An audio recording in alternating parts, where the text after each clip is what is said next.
여러분 안녕하십니까. 사진통장 56회 방송을 시작을 하겠습니다. 네, 지금은 오늘도 생방송은 아니고 녹화방송입니다.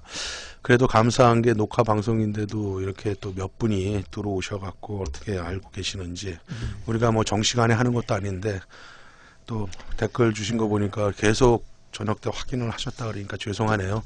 다음 주부터는 저희가 카페에 가능하면 녹화하기 당일날 아침 정도에 자유 게시판에 공지를 할 수 있도록 하겠습니다.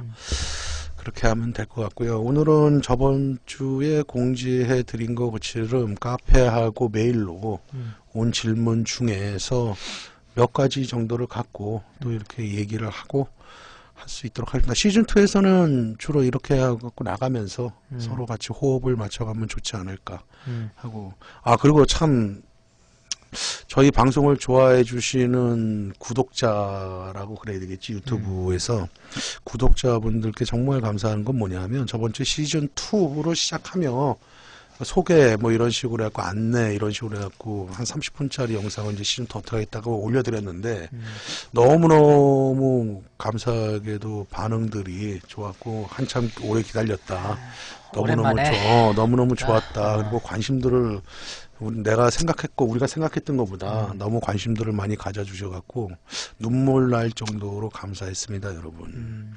그래서 우리가 이 방송을 해야 되는 이유가 그 한 가지로만으로도 정말 족하다. 그래서 우리가 이 방을 깨비 모임으로 할까? 깨비 우주 모임. 도깨비, 원숭 깨비, 나중에 무슨 무슨 먹개비, 하여튼간. 물론 생방송으로 못하고 있기 때문에 언제 할지 모르기 때문에 시청 이렇게 들어오시는 채팅방 들어오시는 분들은 예전보다 현저히 줄어들긴 했지만 그래도 같이 이렇게 호흡할 수 있는 몇 분이 계시다라는 거는 정말 감사함이고, 정말 관심 가져주신 거에 대해서 정말 감사한 마음 다시 한번 전합니다, 여러분. 자, 오늘 이게 뭐 별이 빛나는 밤에 오늘 첫 번째 사회입니다. 옛날에 그런 식으로 우리도 그렇게 가는 거 같아 보면. 뭔 질문이더라.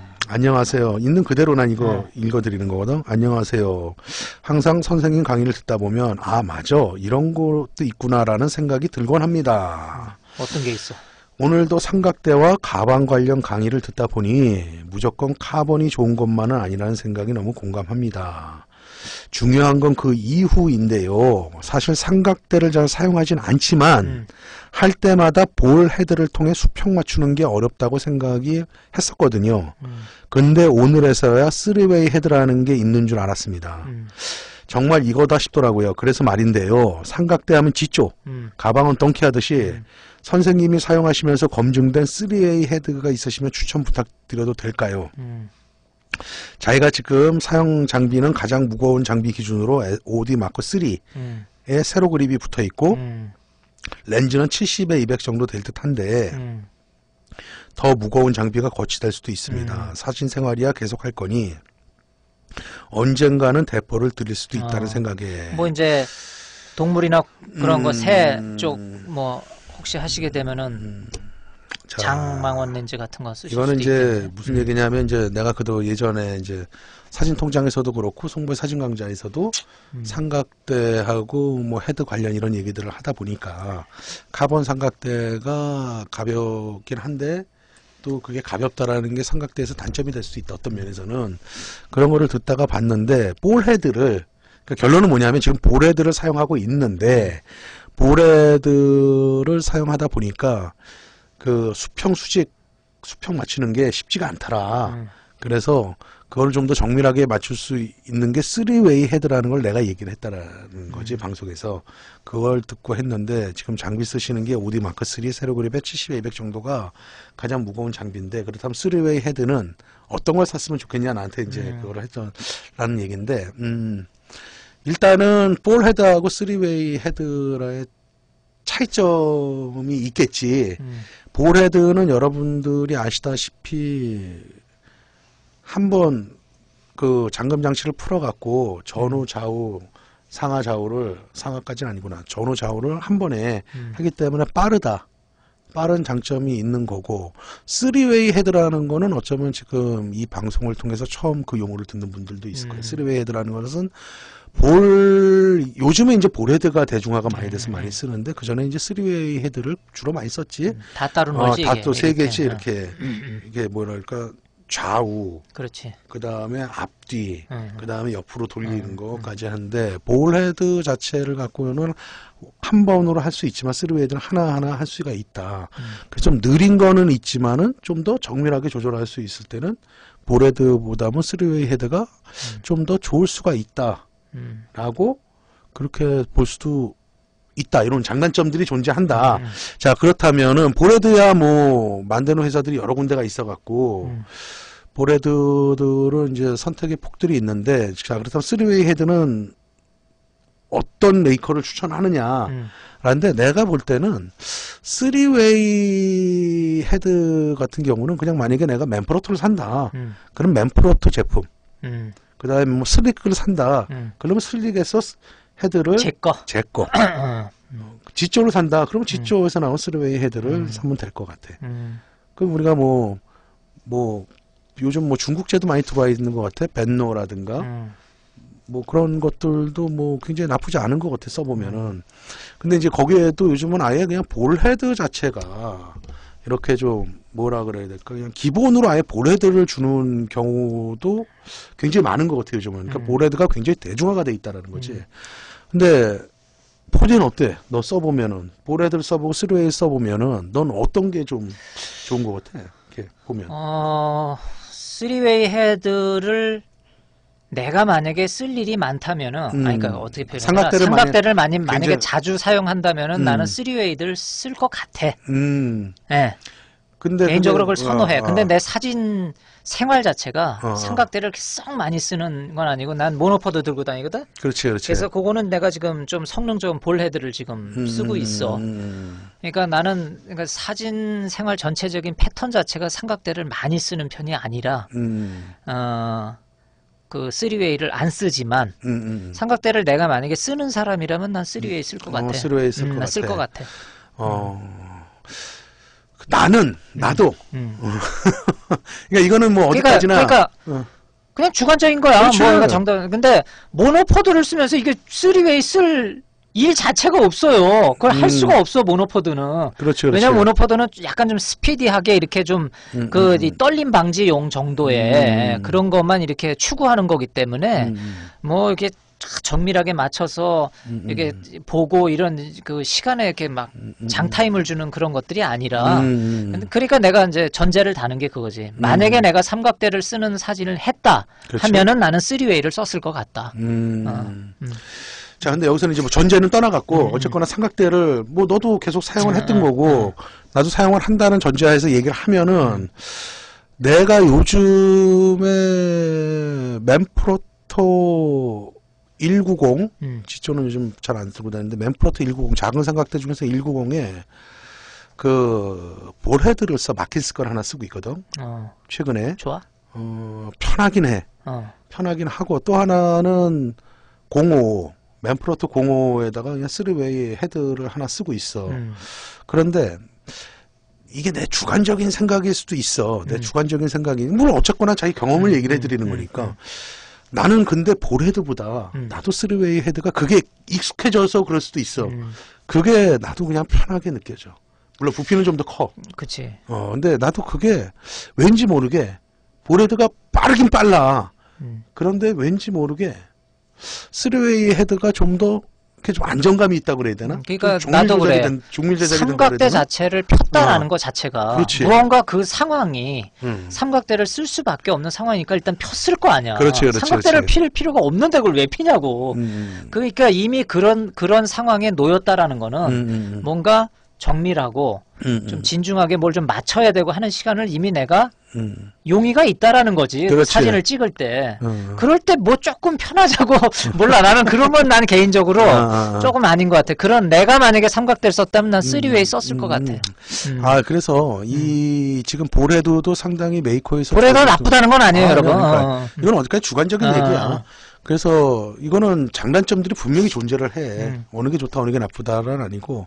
그래서 이제 아마 송보 상점 나중에 그게 오픈이 되면 거기서도 뭔가를 하나 내가 만들지 않을까라는 거. 참 이 얘기를 좀 해드려야 되겠구나. 저번 주에 어떤 분이 저기 유튜브에 올라온 거에 댓글을 달으셨어요. 유튜브야 카페야? 유튜브. 거기에 하나 댓글을 달으셨어. 한국에 계신 분은 아닌 것 같은데 송보 상점의 사이트 주소가 어떻게 되느냐. 그러니까 예전에 방송에서 이제 앞으로 내가 해야 될 게 상점 얘기 우리가 했었지. 그래 한번 했던 기억이 있어. 그걸 보고 그러신 것 같은데 일단 여기서 정확하게 말씀을 드릴 건 뭐냐 하면 지금 현재 송보 상점이라는 사이트는 존재하지 않는다. 아직 없고 계획을 하고 있는 거고 그 다음에 계획이 됐다 하더라도 그거는 자본이 필요한 거거든. 왜냐면 어떤 제품을 우리가 만들어서 판매를 해야 되는 거 아니야. 그럼 만들어서 판매를 하려면 적은 돈이 갖고 될 문제는 아니다. 그 다음에 또 하나는 유통이라는 망도 필요해. 그래서 아예 그냥 오픈을 해서 말씀을 드리면은 그렇지 않아도 그런 비즈니스적으로 저하고 포디는 아이디어는 많이 갖고 있어요. 사진적으로 경험이 많기 때문에 많이 갖고 있는데 유통에 대해서는 잘 몰라요. 그렇지? 그 다음에 또 하나 금전적으로 자본적으로도 뭐 이게 좀 부끄러운 얘기일 수는 있는데 그동안에 있는 돈들을 나는 거의 다 썼어. 근데 부끄러운 게 아니라 그래. 지금 밥 먹고 살고 있잖아요. 근데 여기 그 상점을 열게 되면은 밥 먹고 살면서 이렇게 취미로 하긴 쉽지가 않아요. 그래서 이거 좀 깊이 생각을 해서 지금 어떻게 해야 돼요. 그래가지고 돈도 많이 필요하죠. 그게. 그래서 그냥 있는 그대로 말씀을 드리면은 같이 일할 수 있는 분들, 마음이 맞는 분들이 있으면 같이 할 의사가 있어요. 그러니까 나는 돈이 많은데 투자하고 싶은 분들이 있다면은 조건이 맞으면 투자를 받을 좋은 아이디어 있어. 있으면은 연락 주세요, 송부한테. 투자를 받을 용의가 있어. 두 번째, 그 다음에 이익도 같이 나눠 가질 그 생각을 분명히 갖고 있어요. 우리는 뭐 피해주고 살진 않았으니까 그동안에. 그 다음에 어떠한 경영이나 이런 것들을 자기는 잘한다거나 유통을 잘 알고 계시면 그것도 우리가 받아들일 수가 있어. 지금 그래서 결론은 뭐냐 하면 지금 계획 단계에 있고 여러 가지 하여튼 생각 고민 중이에요. 우리가. 계획 단계에 있고 그렇게 같이 할 수 있는 사람을 찾고 있어요. 우리가. 그래서 그걸 말씀드리고 해서 사이트는 아직 존재하지 않는다. 그렇기 때문에 그걸 미리 말씀을 드리고 갈 거고 그럼 송보 상점에서는 어떤 거냐? 우리가 그동안에 경험했던 것들을 가방이면 가방, 뭐 헤드면 헤드, 정말 그런 것들을 아이디어는 지금 수십 개가 쌓여 있지. 뭐 만들 것도 있고. 그래서 그런 것들을 만들어서 전 세계 이제 제품들을 보고 이건 정말 잘 나왔다 싶은 게 있으면 뭐 해외 거라도 우리가 그렇지. 연락해서 소싱을 해서 뭐 주문을 해서 여러분들한테 공급할 수도 있고 뭐 방법은 여러 가지가 그래서 있어요. 그래. 뭐 오늘 그래서 그런 얘기 나온 김에 송보 상점 얘기를 댓글을 달아주셨길래 그분이 그럼 해외 분 같아? 해외 분이야. 그래서 이제 얼마 있다가 이제 우리나라에 들어온다 그러더라. 들어오신다 그러더라고. 그래서 그거를 여기서 오늘은 여러분 들어오셨네. 이걸 그러니까. 어떻게 알고 들어오셨지? 그 똑같은 거야. 그렇게 해갖고 되는 거니까 여기서 늦게 들어오신 분도 몇 분을 위해서 다시 한번 말씀드리면 이건 지금 생방송은 아니고 녹화 방송이에요. 녹화 방송도 이렇게 같이 참여하시면 저희도 같이 이렇게 또 대화를 할 수 있으니까 좋은 거예요. 네, 그래갖고 송보 상점은 그렇습니다. 그래서 송보 상점에서는 그 다양한 정도 얘기하고 앞으로 제품들로 나중에 우리가 갈 수 있고 또 같이 할 사람도 기다리고 있겠습니다, 여러분. 네, 자 다음 질문 한번 받아볼까? 안녕하세요. 사진 강좌 너무나 잘 보고 있습니다. 유익한 강의 감사드립니다. 이 같은 분이야. 내가 볼 때 같은 분인 줄 알아. 다름이 아니라 요즘 관심 생기는 부분이 있는데 질문을 좀 드리려고 합니다. 현재 저는 캐논 5D 마크 3와 니콘 필름 카메라 F5, F100 등을 사용 중입니다. 그런데 한 2주 전부터 미놀타 필름 카메라에 관심이 생겨서 이것저것 알아보다가 미놀타 A7을 구입 고려 중인데요. 운 좋게 송보 선생님 미놀타 카메라 렌즈 강의를 듣고 A9에도 관심이 가서 더욱 고민이 생겼습니다. 제가 알기로 A7이 내거 사가려니까. 아니 진짜 그러니까 전설적인 패키지를 내놨는데 이거 왜 안 사가는 거야 도대체. 일단 좀 읽어볼게. 읽어보고 제가 알기로 A7이 최후의 플래그십이고 오히려 AF 및 기타 기능들은 A9보다 낫다고 알고 있어요. A7을 고려했었는데요. 송보 선생님 강좌를 따면 최신 기능도 중요하긴 하지만 내구성도 무시 못할 부분이라 생각이 들어 셨다. 국내에서도 AS도 어려울 것 같은데 그렇다면 A9이 낫지 않을까라는 생각이 듭니다. 사실 현실적으로는 이미 필름 카메라 F100, F5 등이 있고 캐논 EOS 3, 롤라이 35SE도 있는 상태라 미놀타 렌즈도 구해야 해서 그렇지만 써보고 싶은 마음은 어쩔 수가 없네요. 선생님께서는 어떻게 생각하시는지 조언 부탁드립니다. 만약에 기왕 쓰고 싶다면 이거 유튜브야 카페야? 카페야? 쓰고 싶다면 가격이 비싸지도 않으니 사용해보는 걸 추천한다라고 하시면 강좌 듣다 보니까 소개해 주시는 카메라 아시는 샵에서 직접 상태 좋은 곳으로 갖고 오셔서 보여주는 한데 구입할 수 있는 것인지 조언 부탁드립니다. 자 이거 있는 그대로를 말씀을 드려야 돼. 이거는 야, 너 아니 잠깐. 에어컨 잠깐만 끄자. 에어컨 켰냐? 공기가 탁해서 여기 지금 방음이 돼갖고. 공기가 탁해서야? 더워서야? 양쪽 다야. 왜 이렇게 코치코치 물어? A9이 알파 9. 전자식인가 저거? 그럼. 나 A9 A9은 못 봤어. 이거 필름 카메라야 지금 얘기가. 아니 그러니까. 필름 카메라 얘기고. 자 이거 보자 이거지 우리가. 달타령님, 하이에나 S1님이 또 녹화 방송인데도 들어오셨네요. 네, 잘 오셨습니다. 자, 그런데 이게 너 저기 파냐? A9 아니야 있어 지금 한 두 분은. 그러니까 그 저기를 일체로 팔게 해서 시간이 좀 걸릴 수도 있어. 진짜 좋은 거라고 그래서 카페에 내가 지금 내놓은 건데 우리. 좋은 분이 올 거야. 근데 이제 문제는 미럴타 쓰시는 디지털 쓰시는 분이 많지가 않으니까 바디가 마땅한 게 요즘 생산이 안 되니까 그런 걸 수도 있고 그 렌즈들을 필름 쪽이라든가 알파 850이라든가 900이지? 나중에 만든 게 그게 쓰시는 분들이 있다면 렌즈 충분히 쓰시는데 크게 문제는 없어. 팔릴 거야. 고민하지 마. 자 이분은 우리가 이건 정말 객관적으로 얘기를 해야 돼. 자 두 가지의 방법이 있는 거야 이게. 말해. 그럼 나 좀 읽어볼게. 질문이 좀 길어가지고. 그러니까 내가 간단히 정리를 해줄게.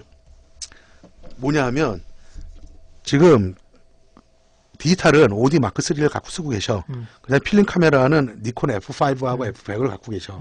그런데 미놀타를 또 써보고 싶은 거야.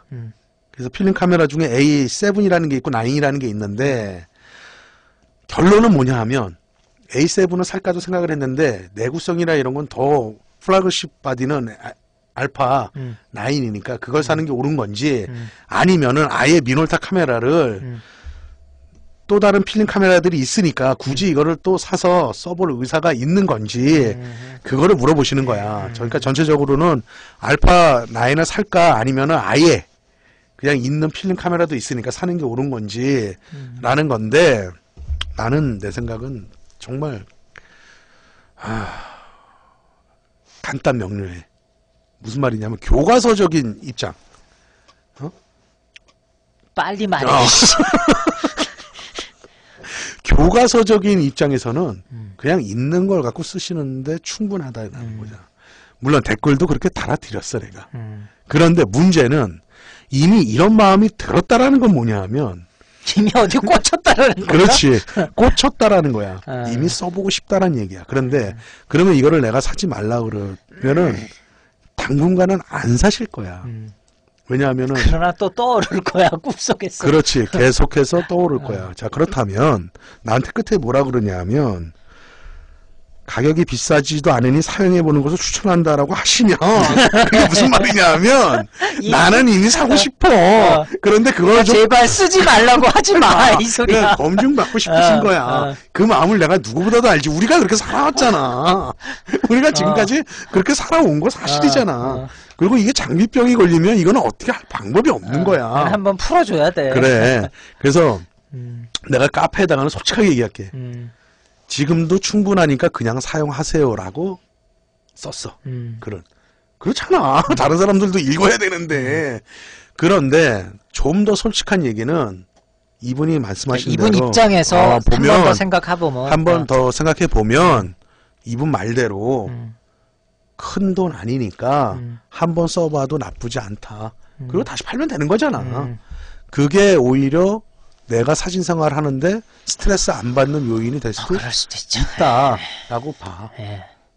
난 내 얘기는 했고 그래도 이거 민주주의 아니야. 4D 네 생각도 좀 들어봐야지. 비슷해. 비슷하지? 비슷하고. 이건 어쩔 수 방법이 없어. 저는 사실은. 미놀타 500mm AF는 진짜 써보고 싶었거든요. 결국은 쓰잖아요. 결국은 써야 돼. 근데 딱 써봤더니 좋아요. 진짜. 근데 참 희한한 게 그거더라. 이게 보면은 사진 장비 얘기들을 이렇게 많이 물어보시더라고. 사진. 근데 그러니까 이거는 왜 그러냐면 이거에 관심들이 많으신 거야. 사실 사진에는 크게 두 가지야. 사진은 어떻게 잘 찍느냐의 문제도 있지만은 달려야 합니다. 그렇지. 달려야 돼. 달려야 맞아. 돼. 이게 정확한 표현이야. 달려야 돼. 이게 누가 선수가 말려줘. 옆에서 뭐 송보가 아무리 말려도 이게 안 되는 거 알아. 그냥 한번 써보는 것도 나쁘지 않을 것 같아요. 괜히 우리 뭐 이렇게 거룩한 척 할 필요 없잖아. 달려야 돼. 그래. 맞아. 자, 그렇게 정리하자. 다음 질문.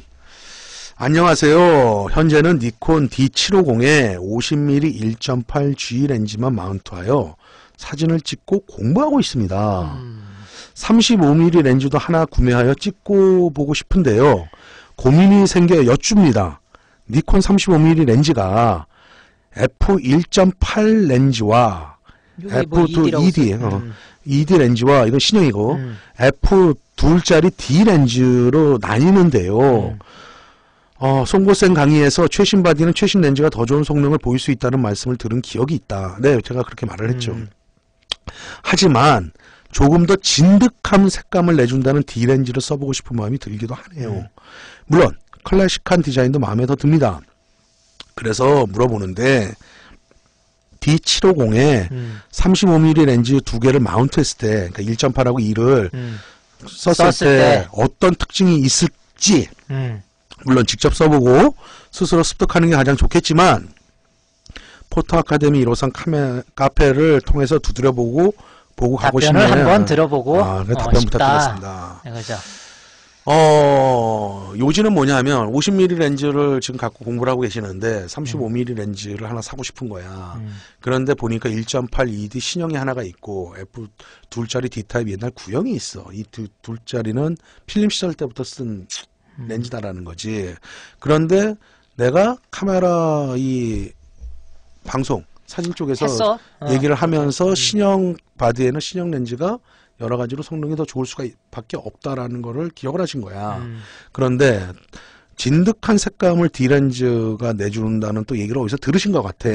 그래서 어느 걸 썼으면 좋겠냐라고 물어보시는 거거든.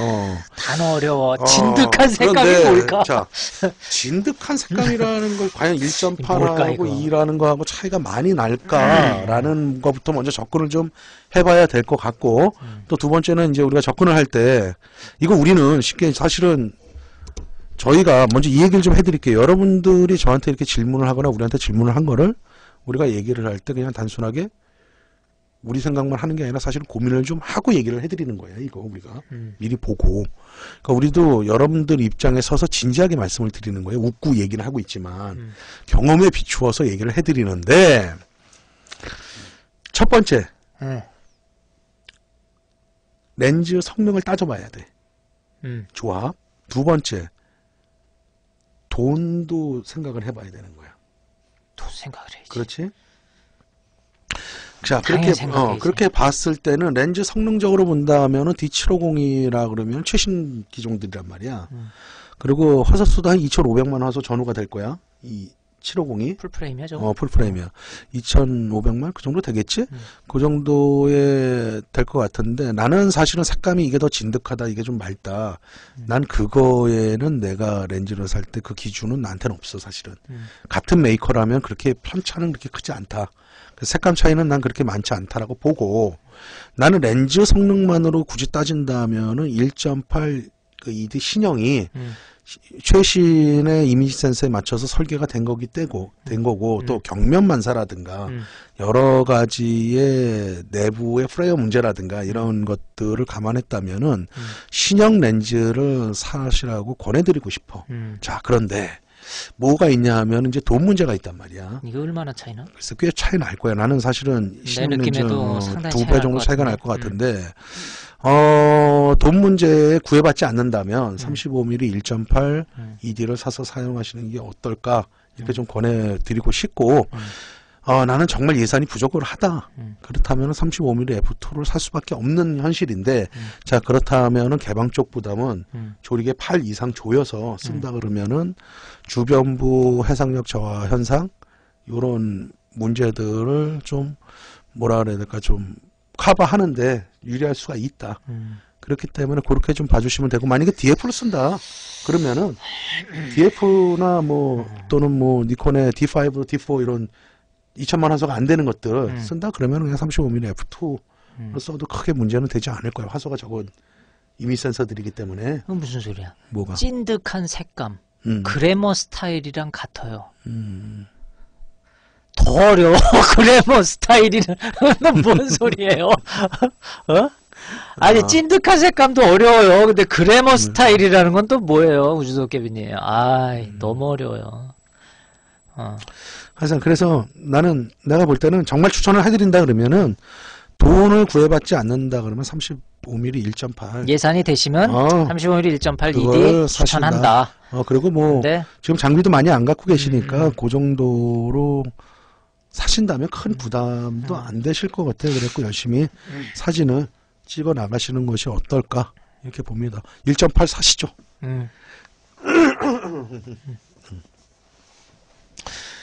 아이고야, 2배 이상이구나. 이게 렌즈 값이. 이게 누가 써주시네. 달려야 합니다. 미놀타 500mm 정말 좋아요. 미놀타 우주도깨비 저 때문에 달리셨군요. 그때가 달리신 말씀하셨어. 김에 추천도 달려주세요. 부산에서. 그럼 내가 그 같이 달리신 분하고 회 먹으러 내려갈게 한번. 자, 다음 자, 질문. 며칠 전에 며칠 또 다른 내가 분이 읽어줘? 질문하신 건데 내가 읽을게 그냥. 빨리 읽어. 야, 좀 목 좀 축이고 좀 조용히 가자. 아니야, 또 있어? 또 있지. 읽어. 며칠 전에, 이건 누가 쓰셨는지 지금 그거는 닉네임은 말씀 안 드리고 있는 거야. 그래, 뭐 그것까지 뭐 그러니까. 저기. 며칠 전에 남대문 쪽 카메라 점퍼에서 상태 좋은 F3 HP를 구매했는데요. 시리얼은 좀 오래되었는데 상태가 너무 좋아서 약간의 높은 가격으로 구매했습니다. 그런데 동영상 보고 도색 확인법으로 알코올을 묻혀서 플라스틱 부분을 묻혀보니 묻어나는 것은 누런 때 같은 건데 이거 후기는 아닌지요. 그리고 후기 말고 맥기인가? 아무튼 메탈 도색을 확인하려면 어떻게 해야 하나요? 그냥 일단 구매한 거라 그냥 넘어가야 하는 건지, 만약에 도색한 제품이라면 미리 고지 안 한 거에 대해 업체에 다시 문의를 해야 하는 건지 잘 모르겠네요. 이 사이트를 미리 알았다면 구입 전에 더 잘 보고 더 확실히 물어봤을 텐데 말이죠. 감사합니다. 미리 사셨어. 그런데 내 방송 중에 맥기와 후기 얘기를 내가 해드린 게 있거든. 그걸 보니까 이게 불안하신 거야 지금. 내가 정말 이거 맥기 후기 얘기를 내가 그때 할까 말까 참 많이 고민을 했어. 왜냐면 이게 간단히 한 번 더 정리를 해. 질문이 왔으니까. 이게 참 애매해. 이게 그냥 단순하게 뭐 알코올 묻혀서 닦고 이 문제를 좀 넘어가야 되는데, 이것도 내가 사실 이거 질문이 올라와서 갖고 올까 말까. 내가 그냥 안 갖고 오면 그만이잖아 이거 질문. 내가 갖고 올까 말까 고민하다가 한번 정리를 다시 해야 되겠다 간단히 해서 하는 건데. 후기 맥기 또 뭐 자꾸 반복을 해야지 뭐 어떻게 자꾸 잊어버리니까.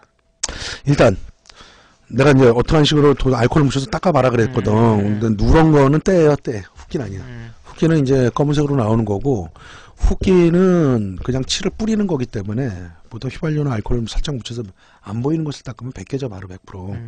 그런데 이게 이제 누런 게 나온다는 건 때기 때문에 그거는 때라고 보면 되고, 그다음 맥기를 여러분들이 확인할 수 있는 방법은 없다. 맥기는 정말 굽는 거야. 그래서 외관을 보고서 여러분들이 확인할 수 있는 방법은 없어. 그런 대신에 이제 안에 내부적으로 안에 그 필름이 지나가는 곳이라든가 이런 것도 사실은 지우개로 지우고 만들려면 얼마든지 만들 수가 있거든. 그래서 이제는 믿고 살 수밖에 없는 건데, 문제는 파시는 분들도 사실은 F3라든가 이런 예전 카메라들을 맥기까지 하진 않아. 왜 그러냐? 맥기를 하는 데는 2, 30만 원이 들거든.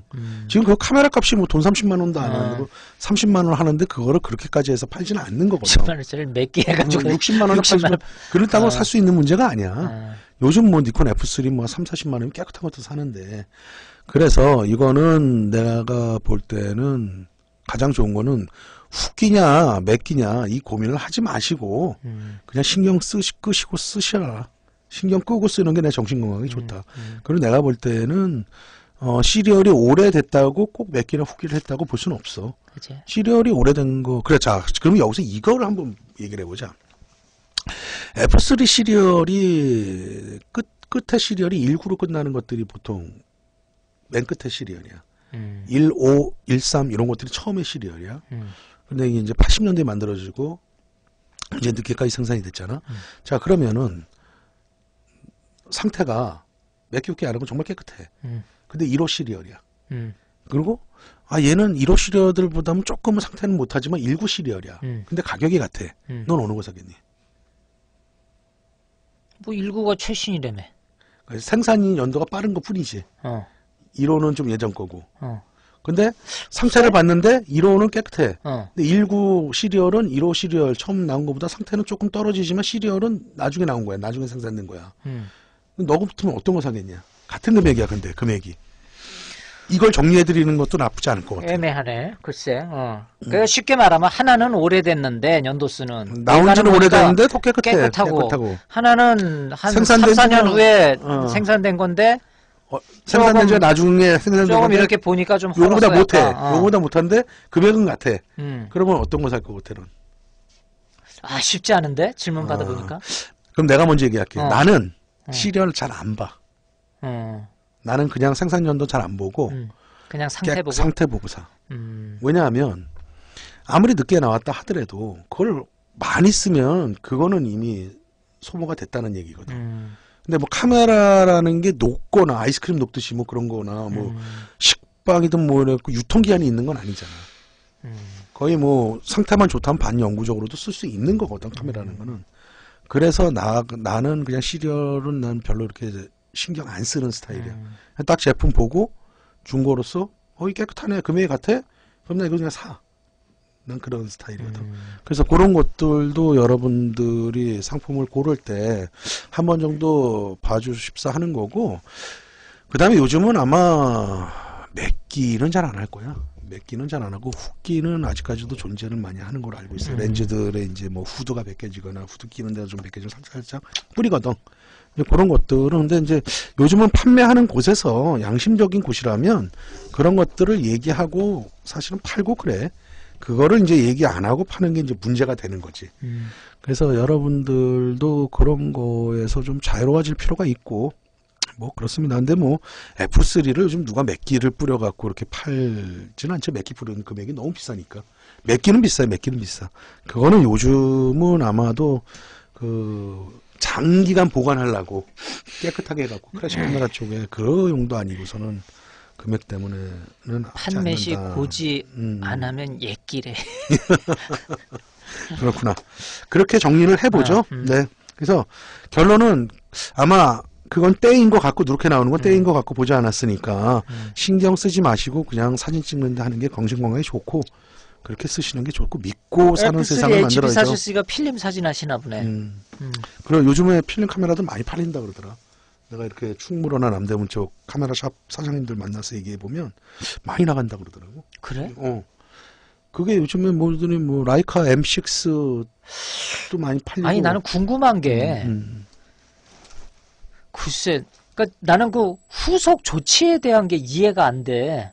내가 필름 카메라를 싫어하는 게 아니라 그걸 구입을 하면은 필름을 사서 찍어야 되고 흑백이면 현상을 맡겨야 되고 현상을 했으면 인화를 해야 되는데 그 후속 조치에 대한 프로세스가 옛날만큼 원활하지가 않잖아. 이걸 어떻게 하시는 거? 그러니까 있어. 필름도 구할 수가 있고 현상도 할 수가 있고 자가 현상을 하거나 아니면은 뭐 맡기거나. 그러니까 이건 어쨌거나 뭐 이거는 각자 취미니까 할 수 있어. 우리가만큼 예전에 우리가 쓸 때만큼 다양하지 못할 뿐이지 할 수 있어. 그러니까 뭐 그거는 뭐 좀 맡겨보는 거지 뭐. 자, 다음 질문 받아봅시다. 안녕하세요, 송보님. 오랜만에 10년 정도 카메라와 렌즈들을 꺼내 들곤 얼마 전 간단한 수리도 마치고 카메라와 렌즈들을 이것저것 결합해보며 찍어보았는데 유독 35mm 수동 렌즈만 f1.4, 어우, 굉장히 밝은 1.4 렌즈를 갖고 계시네.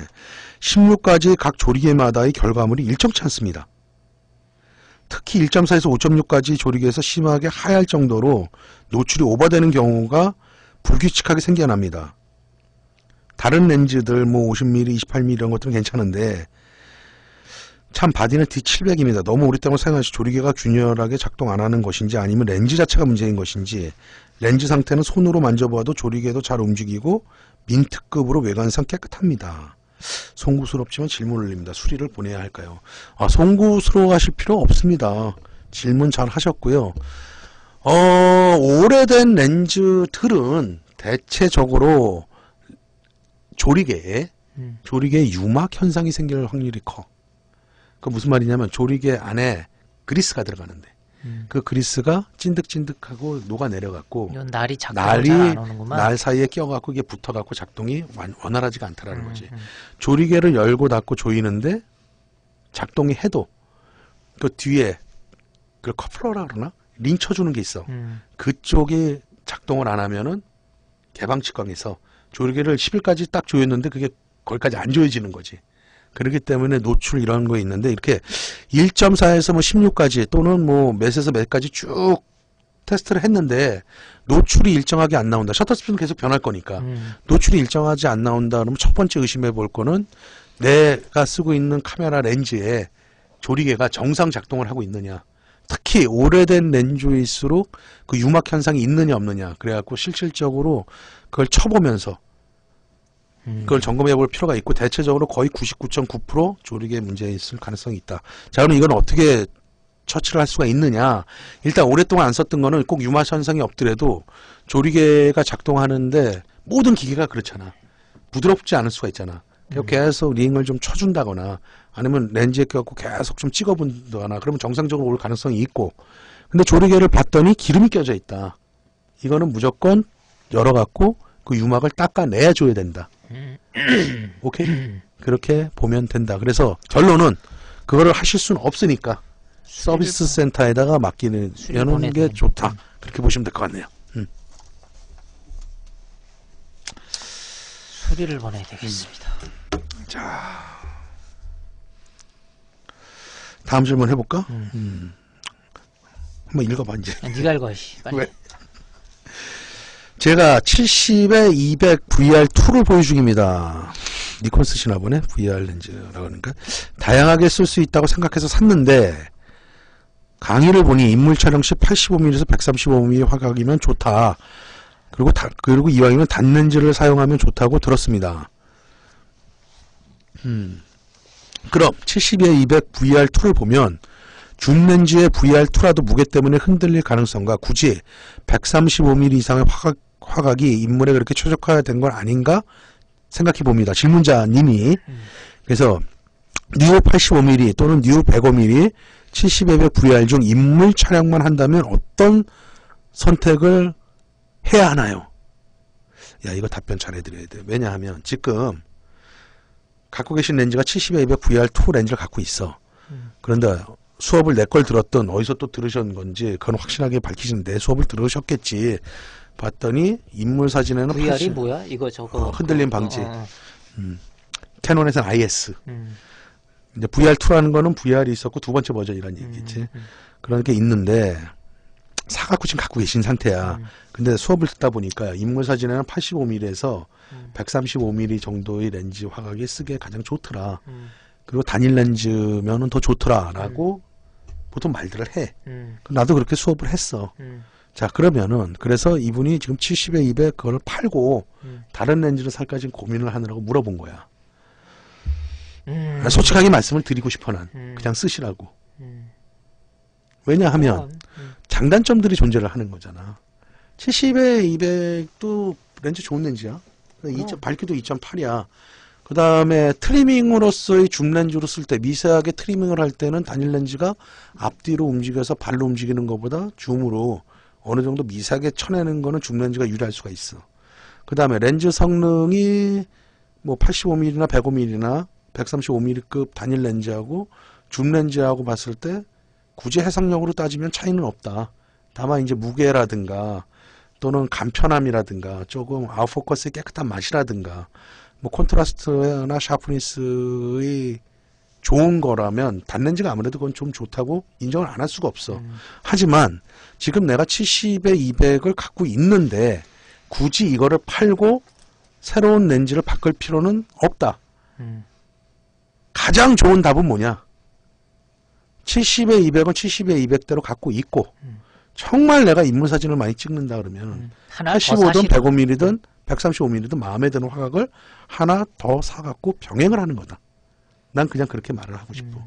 왜냐하면 70에 200을 지금 팔고 85mm든 뭐 105mm든 135mm의 밝은 렌즈, 그보다 더 밝은 렌즈를 하나 산다 해도 처음엔 좋을지 모르지만 분명히 70에 200의 렌즈가 그건 그거대로 또 필요할 때가 있는 거거든.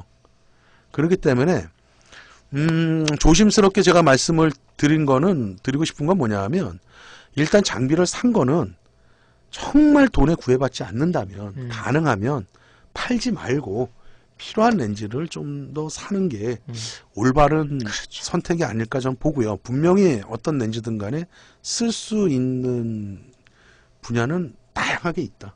꼭 팔고 나면 아시거든 그게. 그렇기 때문에 그렇게 보고 나중에 정말 사진이 정말 내가 내 사진이 어떤 거라는 정체성이 확실하게 확립이 되면 그때는 렌즈 고민 안 해. 정말 자기가 무슨 렌즈를 써야지 되는지를 내가 너무나 잘 알고 있기 때문에 딱 사야 될 렌즈만 따다닥 사지 그냥. 그렇게 해갖고 그걸 계속 가져가는 거지. 망가지면 그거만 또 사고. 바디 새로운 게 나오고 뭐 요즘 디지털 시대는 바디도 그런 거니까. 아 그리고 참 바디 얘기 나온 김에 이 얘기 좀 해드릴게요. 제 수업 중에 렌즈가 중요할까 바디가 중요할까라는 수업이 있어. 말씀만 강의 중에. 근데 그거는 필름 시대 때를 내가 유념해 두고 말씀을 드린 거야. 디지털 시대에서는 그래서 거기서는 내가 어떠냐면 렌즈가 바디보다 좀 더 중요하다라고 결론을 내려. 근데 지금의 디지털 시대에서는 렌즈도 중요하지만은 바디도 굉장히 중요한 역할을 해.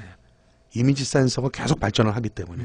그래서 디지털 카메라에서는 렌즈 못지않게 최신의 바디도 굉장히 중요하다. 그렇기 때문에 어느 게 중요하다고 말은 못한다. 하지만 필름 시대 때는 필름의 역할이 따로 있잖아. 그치. 그래서 바디의 역할이 좀 제한적이었거든. 근데 이미 디지털 시대에서는 이미지 센터가 이미 우리가 선택할 수 있는 게 아니라 밖에 나오잖아. 그렇기 때문에 바디도 굉장히 중요하다. 이 렌즈를 이렇게 얘기를 좀 해보고 싶고요. 그래서 다양하게 하기 때문에 내가 볼 땐 70에 200을 굳이 팔고 다른 걸 사지 마시고 일단은 예산이 안 되시면 그냥 쓰시고 만약에 뭐 부담이 없다 그러면 하나를 더 사셔서 써보시고 판단을 하는 게 옳지 않을까 이렇다. 옳다 틀리다 맞다 이렇게 이분법은 아니고 그렇게 저는 생각을 해보고 싶습니다. 근데 난 돈이 예산이 안 된다. 그래서 이걸 팔았고 사야 된다. 저는 그거는 반대합니다. 그냥 70에 200 VR2로 쓰셔도 난 충분히 성능적으로 뭐 괜찮지 않을까 이렇게 봅니다. 아이고야. 그 다음에 우리 지금 한 50분 했다. 빨리 해. 물 조금만 먹고 하자. 빨리 달려야 돼. 자, 안녕하세요, 송보님. 저는 캐논 5D 마크, 캐논을 많이 쓰시는구나. 5D 마크 4에 2470 렌즈 쓰고 있습니다. 송보님이 말씀하신 줌 렌즈 영상 중에 렌즈 선택 요령을 몇 번이고 돌려보고 하면서 참고하고 있는데 송보님이 줌 렌즈와 단일 렌즈 같이 쓰는 걸 말씀하셔서 갖고 있는 2470에 70에 200을 더할 생각입니다. 저는 여기서 50mm 단일도 같이 장비를 살 생각인데 이게 접사형 렌즈를 말하는 건지 제품 촬영하는 세세한 것까지 잡아내는 렌즈 맞나요? 그래서 2470, 70에 200, 50mm 이렇게 세 개만 구비할 예정인데 내 의견은 이제 듣고 싶으신 거야. 송보님 말씀 듣고 싶습니다. 저는 내년에 결혼한 여자친구를 많이 찍습니다. 인물 촬영용이 거의 90%다. 그리고 제가 자주 옷을 사진으로 찍는데 옷감이나 색깔 등 아주 자세하게 표현할 수 있는 렌즈가 뭐가 있을까요? 아무래도 접사용 렌즈가 필요할 거에 있다면 어떤 접사용 렌즈가 좋을까 이왕 구비하는데 송보님 말씀 듣고 좋은 렌즈 구입할 생각입니다. 자, 지금 2470을 갖고 있어. 그래서 70에 200을 사실 거는 이미 확정을 했어. 그런데 단일 렌즈도 쓰고 싶으셔. 그래서 50mm 매크로 렌즈를 살라고 그러시고 있는 거야. 그런데 주로 촬영을 하는 게 정리를 해보면은 자기 여자친구를 많이 찍어. 90% 이상을. 그리고 또 일적으로 사진, 옷들을 많이 찍으시는 것 같아요. 그 옷감이나 이런 컬러들을 섬세하게 표현을 해야 돼. 그래서 지금 2470을 갖고 있고 70에 200씩 50mm 매크로 렌즈 사는 게 맞는 거냐 물어보셨어. 나의 대답은 맞아. 맞는데 여기서 하나 50mm 대신 100mm 매크로 쪽으로 사는 게 낫지 않을까. 왜냐하면 50mm보다는 100mm 쪽이 포트레이트 찍을 때도 좀 더 유리한 거리를 둘 수가 있고 그 다음에 50mm로 접사하는 것보다는 100mm로 의류나 초접사를 할 때도 거리를 두고 있기 때문에 좀 더 유리하고 금액적으로는 이제 2배 가까이가 되겠지만 만약에 제 의견을 굳이 듣고 싶다 그래갖고 나의 솔직한 얘기를 한다 그러면은 50mm 매크로냐 100mm 매크로냐 내가 이 상황에 처해 있다면은 나는 100mm 매크로 렌즈로 사겠다. 그럼 뭐 나는 별로 고민 안 할 것 같아. 이건 답변을 좀 더 빠르게 해드릴 수 있을 것 같아. 2470하고 70에 200 결정하셨어. 사셔. 그런데 50mm 매크로냐 일반 렌즈냐 아니면 100mm 매크로냐 라고 했을 때 내가 인물사진도 많이 찍고 옷도 찍고 옷감의 섬세한 디테일이나 이런 것들까지 표현을 하려면은 뭐가 좋을까? 나는 50mm 아니고 100mm 매크로로 사라. 이렇게 정리하는 게 좋지 않을까. 포디 의견은? 100 사요. 나 씨. 100 사요. 다음부터 네가 먼저 얘기해. 근데 옷을 이렇게 이게 좀 애매하네. 뭔 소린지 모르겠네. 옷을 사진으로 찍는다 그러셨는데 그러니까 옷을 어떤 그 패션적인 그런 측면에서 마네킹에 걸려있는 옷 전신을 그렇게 찍는 건지 쑥 들어가서 그 패브릭 디테일이나 색감 그 부분만을 찍는 건지 그게 좀 표현이 안 돼. 만약에 둘 다를 원한다면 100 마크로 좋지. 그럼 마크로는 이렇게 좀 들어가서도 작동을 하고 멀리서도 전신도 가능하고 그러니까 100 마크로 좋고 인물사진도 100 마크로로 찍는 게 우주도 게임이 탐론 90 마크로 좋은 네, 렌즈야. 그거 좋죠. 우리가 탐론 좋아요. 90 마크로는 송보가 또 칭찬도 많이 한 렌즈고 그러니까 원순깨비님이 망원과 표준의 매크로들끼리 접사 성능의 차이가 있을까요? 성능 그러니까 이 성능이 뭐냐면 해상력 뭐 셔네도 샤프니스 그거의 차이라고 보기보다는 아무래도 50mm 매크로보다는 100mm 매크로가 거리를 좀 더 두고 쓸 수가 있잖아. 그런 거에서 좀 더 편리함이 있지. 그렇지. 그런 거에서 50mm가 그러면 이렇게 막 이렇게 쑥 피사체하고 너무 가까워지니까. 그렇지. 근데 만약에 뭐 들꽃을 찍을 때도 100mm가 50cm 정도 떨어져서 찍을 수 있다면 50mm 25cm로 들어가야 되니까. 더 들어가야 되니까 좀. 그게 좀 불편한 조금 것들이 불편해. 있죠.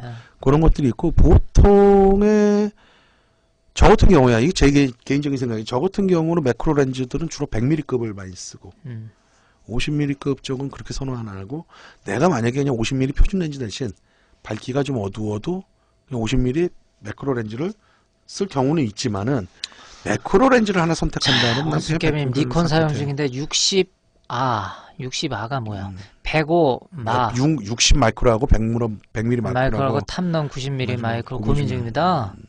그건 내가 이제 무엇을 찍을 거냐를 고민을 해야 돼요. 근데 니콘을 사용하고 계시다면 그냥 100mm 매크로 렌즈 사세요. 105mm지 니콘은. 그걸 샀으면 좋겠고 굳이 뭐 탐론하고 니콘하고 그걸 고민하실 필요는 없을 것 같아요. 그러니까 탐론이 렌즈 성능이 좋아. 그렇다고 그러면 니콘이 탐론보다 못하느냐 그게 아니야. 그건 아니고 예전에는 탐론이 아무래도 서드 파트이기 때문에 메이저 브랜드 캐논이나 니콘이나 뭐 미놀타나 올림푸스나 이런 메이저 브랜드보다 가격이 많이 쌌어. 그 싼 가격인데도 성능이 굉장히 좋았단 말이야. 그래서 쓰는 메리트들이 많았지만 지금 가격 차이 별로 없다면은 굳이 뭐 탐론을 굳이 살 이유는 없다. 난 내가 볼 때는 재미있게 걸 사라. 그러니까 성능을 떠나서 여러 가지 조작 방법들, 뭐 링이 포커스 링이 돌아가는 방향이라든가 나중에 AS 문제라든가 이런 부분들도 우리가 생각을 해야 돼요. 동급 탑이라서 어마어마해 보이더라고요. 매크로 렌즈들은요 보통 메이커 불문하고 성능들이 대부분 다 좋아요. 이렇게 보면 될 것 같아. 자, 이렇게 정리해보죠. 이렇게 정리하고, 그래서 2470 갖고 계시고 70A100 사신다니까 말리지 않고 50mm 또 살까요 그랬는데, 제가 보는 관점에서는, 포디하고 제가 보는 관점에서는 50mm보다는 100mm 매크로 쪽이 낫다. 이렇게 보고 그렇게 좀 말씀을 드리고 싶고 이렇게 정리를 하겠습니다. 자, 오늘 시간이 야 이렇게 또 1시간 거의 하나. 자, 마지막 질문인 거로 했는데 마지막 질문 한번 읽어드리고 간단하게 정리하고 마무리할 수 있도록 해보죠. 뭐 사진 초보 질문 드립니다. 디지털 시대에 후보 정도 대세라 사실 사진을 먼저 배워야 할지 포토샵을 먼저 배워야 할지, 그리고 어디까지 얼만큼 배워야 할지 모르겠다. 이게 본질적인 질문인데, 이걸 내가 근데 내가 이 질문을 보고 좀 안타까운 마음이 들었어. 뭐가 안타까워? 자, 포토샵이라는 얘기가 나온단 말이야 지금. 무슨 말이냐면 진짜 이제 이분은 사진을 이제 초보야. 지금 시작을 하려고 그러는 분이야. 그런데 사진을 먼저 배워야 될지 포토샵을 먼저 배워야 될지 그걸 물어보고 있는 거란 말이야. 난 이게 말이 안 된다고 봐. 어떤 면에서 보면. 자, 무슨 말이냐면 사진을 내가 하고 싶은 거냐 포토샵을 하고 싶은 거냐를 거꾸로 내가 물어보고 싶은 거야. 사진을 하고 싶은 거면 당연히 사진을 먼저 배워야 되는 거지. 포토샵이라는 것은 이제 후보종 쪽에 속하는 거란 말이야. 그렇지.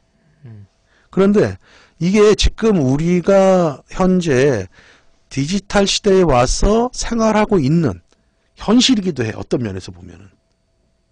여러분들 이거 잘 알고 잘 들어보세요. 우리가 사진을 찍는 건지 포토샵으로 그리는 건지를 우리는 일단 판단을 좀 해야 돼. 당연히 나의 대답은 뭐냐면 사진을 먼저 배워야 되는 거야. 그치? 그 다음에 포토샵 중요해. 디지털 시대에서는 후보정을 해야 될 필요성이 그걸 부인할 수는 없어. 해야지만 해. 그런데 문제는 뭐냐 하면 사진에 눈을 뜨기도 전에 포토샵을 먼저 하면은 사진이 늘기가 쉽지 않다. 사진의 본질에서 사진 들어가는 게 쉽지가 않다라는 거지. 내 말 너 무슨 말인지 이해하냐 지금? 뭐 이게 질문이 고민이 뭐 이렇게 되실 수도 있겠는데, 그렇지. 디지털 시대에 사진을 해야 되는데 사진 먼저 배워야 되냐 포토샵 먼저 배워야 되냐가 이제 질문이 조금 이상한 게, 사진을 전혀 안 해도 포토샵은 전혀 다른 분야예요 사실은. 포토샵이 디지털 시대이기 때문에 포토샵을 먼저 해야 되나 사진을 배워야 되나 그거는 이제 뭐 고민되실 수 있지만, 사진을 전혀 안 해도 포토샵은 하고 싶으면 하는 거거든요. 그러니까 사진을 하시고 싶으면은 사진을 먼저 해야 되고, 포토샵을 한다고 하더라도 저도 포토샵 해가지고 밥벌어먹기도 해봤던 사람이에요. 근데 지금 사진을 해서 포토샵으로 후보정을 한다고 했을 때 제가 어쩌다 쓰는 포토샵 기능 중에 버튼 한 두세 개밖에 안 써요. 그 정도 보정 이상을 더 이렇게 컴퓨터의 힘을 빌려야 되는 상황은 그렇게 많지 않아요. 그러니까 사진과 상관없이 포토샵을 배우시는 거는 그건 또 다른 범주다. 그냥 그거는 공부하고 싶으시면 하는 건데, 사진을 배울 때 포토샵 후보정을 너무 이렇게 깊이 많이 염두하고 하는 거는 글쎄 사진 이렇게 많이 이렇게 는다거나 공부가 된다거나 그러지는 않을 것 같아요. 그러니까 기본적으로 사진 먼저 배우시고, 포토샵은 배워도 되고 안 배워도 돼요. 사진 입장에서 볼 때는. 원론적인 얘기, 교과서적인 얘기 제가 몇 가지만 좀 이게 좀 안타까워서 드리고 싶은 말인데, 이게 무슨 말이냐면, 여러분들이 이제 후보정, 분명히 디지털 카메라는 후보정을 원칙으로 만들어지고 설계가 된 카메라야. 그래서 분명히 우리가 후보정을 해야 돼. 색깔이라든가 여러 가지. 특히나 RAW로 촬영을 해갖고 후보정을 적극적으로 해야 돼. 나도 사진을 가리킬 때 적극적으로 해야 된다고 말씀을 많이 드리고 이렇게 교육을 해. 자, 그런데 문제는 뭐냐 하면 내가 사진을 모르고 포토샵만을 갖고 그 테크닉만을 갖고 사진을 만들라고 하는 것 자체는 나는 올바르지 않다고 보는 거야. 자, 그 다음에 사진을 정확하게 이해하고 있어야지만이 후보정도 정확하게 손을 댈 수가 있는 거야. 어느 부분이 예를 들어서 하늘이 이쪽 부분이 어두워져야지 내가 찍은 사진이 감이 살아 올라온다고 판단이 돼야지 그 부분을 어둡게 만들어주는 거거든. 이 하늘색의 지금에서는 이 파란 거보다는 좀 물 빠진 파스텔풍으로 해야지 이 분위기가 더 맞을 것 같다. 그랬을 때 우리가 하는 건데 그거는 사진의 눈이 떠진 상태에서 봐야 되는 거예요. 그러니까 사진을 대체적으로 정확히 알고 있어야지 후보정도 정확하게 들어갈 수 있다라는 거지. 그러니까 우리가 이거를 굉장히 착각을 하고 있는 거예요. 어떤 면에서는.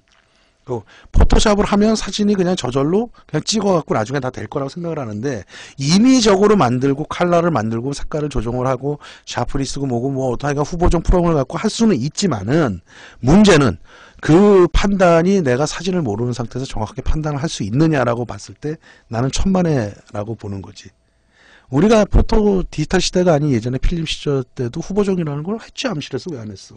그렇지. 그거랑 같이 보면 될 것 같다. 이렇게 보시면 되고 또 어떤 분들은 후보정을 아예 하지를 말아라. 그런 분들도 있어. 근데 난 그 생각도 나는 맞다고 보진 않아. 왜 그러냐면 디지털 카메라가 어떻게 만들어지고 어떻게 생산이 됐다라는 히스토리를 알면은 그렇게 말씀을 할 수는 없는 거야. 디지털 카메라는 후보정을 원칙으로 설계되고 만들어졌다. 이렇게 말씀을 나는 확실히 드릴 수 있을 것 같아. 자, 여러분 오늘도 하다 보니까 1시간 했네요. 야, 이거 우리가 뭐 1시간까지 하겠나 그랬는데 하다 보니까 1시간 정도 했는데 시즌 2라고 해서 뭐 우리가 예정하고 달라질 건 없습니다. 지금 요즘 계속 우리 카페 또 제 메일 또 쪽지 또 아니면 유튜브에 댓글 올라오는 거에서 조금 몇 가지 골라 갖고 나왔고요. 여러분들하고 또 녹화 방송이 유튜브를 통해서 또 여러분들하고 또 같이 대화를 이렇게 같이 할 텐데 여러분들한테 조금이나마 도움이 됐으면 좋을 것 같습니다. 중간에 인사를 못해. 달타령 원님하고 하이에나 51님은 저번 주에 안 오셨던 분이죠. 그렇게 됐고요. 또 녹화 방송인데도 불구하고 이렇게 또 참여하신 몇몇 분들 감사드리고요. 다음 주부터는 카페에 녹화 당일날 시간을 우리 카페에 자유 게시판에 올려놓을 수 있도록 하겠습니다. 그리고 일단 다음 주 월요일 날은 어떻게 될지 모르겠지만 안 되면 안 된다고 반반 정도 될 것 같아 내가. 그래서 그렇게 되면은 일단 공지가 안 올라가면 그날은 안 한다고 보시면 되고 이렇게 좀 수시로 좀 확인을 부탁드리고요. 여러분도 한 주 동안 또 건강하게 또 잘 생활하시고 또 다음 주에 또 방송에서 뵐 수 있도록 하겠습니다. 여러분 고맙습니다. 네, 감사합니다.